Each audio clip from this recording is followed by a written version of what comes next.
आज है एक ज्वेलरी डिजाइनर। लेकिन एक समय ऐसा था जब नीलम की खूबसूरती के सब दीवाने थे। वहीं नीलम की फिल्मों को बहुत पसंद किया जाता था। और बात करें नीलम की जोड़ी की, तो नीलम और गोविंदा की जोड़ी काफी फेमस थी। इन दोनों की साथ भी कई फिल्में आई। वहीं आपको बता दें, आज गुमनाम की जिंदगी बिता रही है नीलम, लेकिन अपने पति के साथ बहुत खुश है। लेकिन क्या आप जानते हैं कि आखिर नीलम बॉलीवुड से दूर क्यों हुई और 5 साल का बॉबी देओल के साथ नीलम का रिश्ता क्यों टूटा? तो स्वागत है आपका हमारे चैनल नेक्स्ट टाइम न्यूज में। और एक बार फिर से मैं आपके साथ साझा करूंगा। जी हाँ, 5 साल तक नीलम और बॉबी देओल ने एक दूसरे को डेट किया, लेकिन ये डेट के बाद इन दोनों का रिश्ता चल नहीं सका।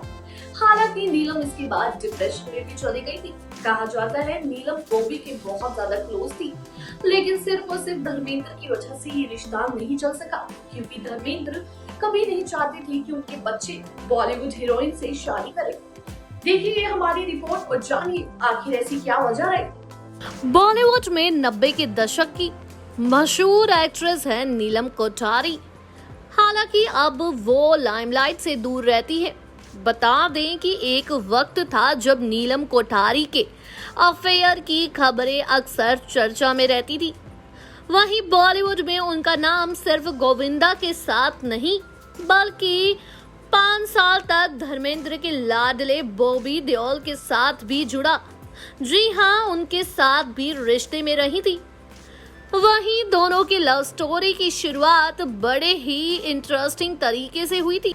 जी हाँ, उस वक्त नीलम बॉबी देओल की नहीं, बल्कि उनके बड़े भाई सनी देओल की हीरोइन थी। तब बॉबी देओल की फिल्मों में एंट्री नहीं हुई थी। वो भाई की फिल्मों की शूटिंग के दौरान सेट पर आया करते थे।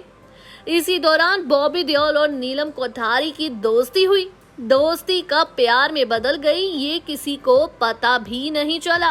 वहीं नीलम कोठारी और बॉबी देओल के ब्रेकअप के पीछे पूजा भट्ट को बताया जाता है, लेकिन एक्ट्रेस ने सभी खबरों को अफवाह बताया।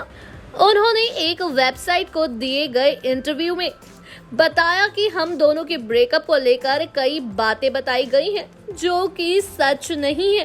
वहीं नीलम ने बताया कि हमारा ब्रेकअप किसी तीसरे की वजह से नहीं हुआ। इस रिश्ते से अलग होने के लिए दोनों की आपसी म्यूचुअल अंडरस्टैंडिंग थी, क्योंकि मुझे अचानक एहसास हुआ कि मैं इस रिश्ते में कभी खुश नहीं रहूंगी। हालांकि किसी भी रिश्ते में 5 साल तक रहना लंबा वक्त होता है। मुझे बातें देर से समझ आई, लेकिन मैंने इसे एक्सेप्ट किया। समझ आने के बाद मैं अपने फैसले पर अटल रहती हूँ।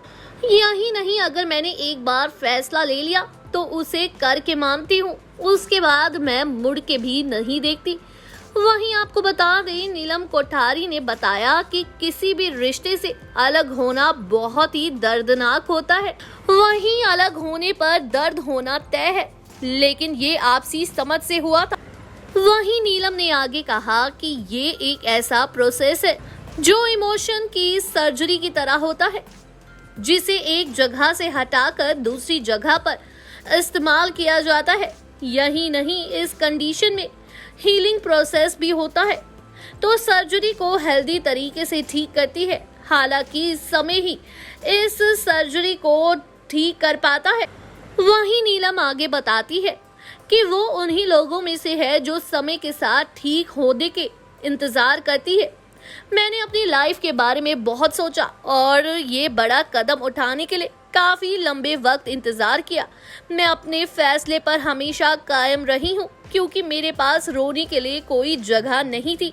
इसलिए मुझे अपनी लाइफ में आगे बढ़ना सही लगा और आगे बढ़ना पड़ा, क्योंकि मेरे पास मेरी लंबी जिंदगी पड़ी थी। वहीं आपको बता दें, बॉबी देओल से ब्रेकअप के बाद भी नीलम कोठारी और सनी देओल का रिश्ता नॉर्मल था। ब्रेकअप के बाद भी सनी देओल और नीलम कोठारी ने साथ में फिल्म की थी। सेट पर दोनों अच्छे पार्टनर की तरह काम करते नजर आए।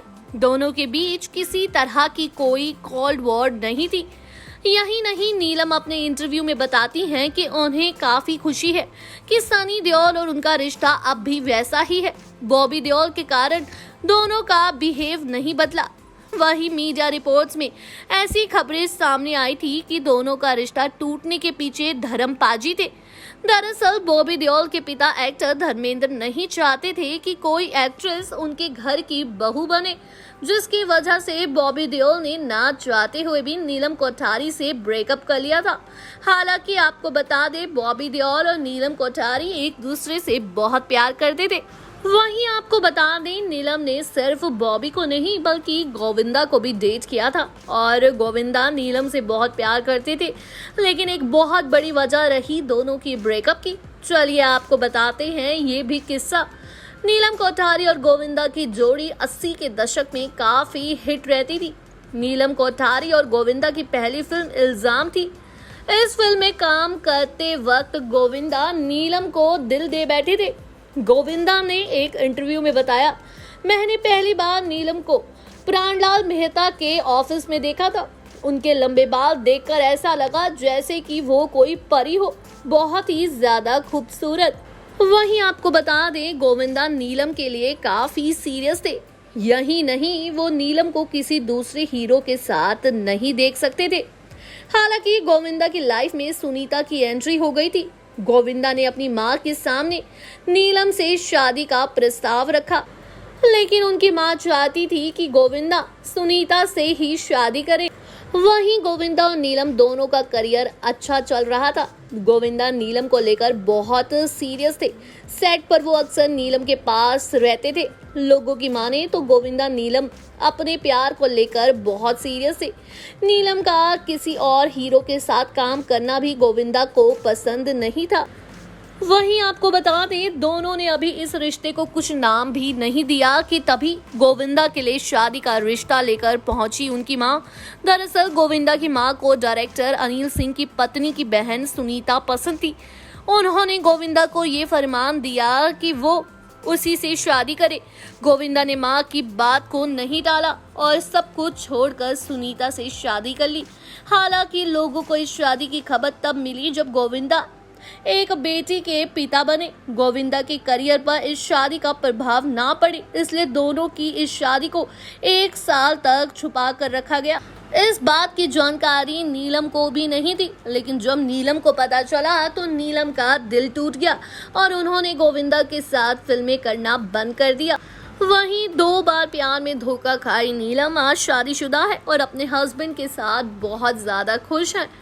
जी हाँ, नीलम आज शादीशुदा जिंदगी में खुश है और अपने बच्चे के साथ खुश है। लेकिन ये वही नीलम है जिसका बॉलीवुड में बहुत नाम था। वही रिलेशनशिप की बात करें तो गोविंदा तो इनसे शादी तक करना चाहते थे, लेकिन नीलम को पता ही नहीं चला कि गोविंदा ने कब सुनीता से शादी कर ली और इसके बाद गोविंदा को भी पछतावा हुआ। लेकिन आज वो अपनी जिंदगी में खुश है। नीलम अपनी जिंदगी में खुश है। वहीं आपको बता दें, नीलम की ये दूसरी शादी है। अगर आपको जानकारी अच्छी लगी हो, वीडियो अच्छी लगी हो, तो चैनल को सब्सक्राइब करना बिल्कुल ना भूलें और बेल आइकन जरूर दबाएं। धन्यवाद।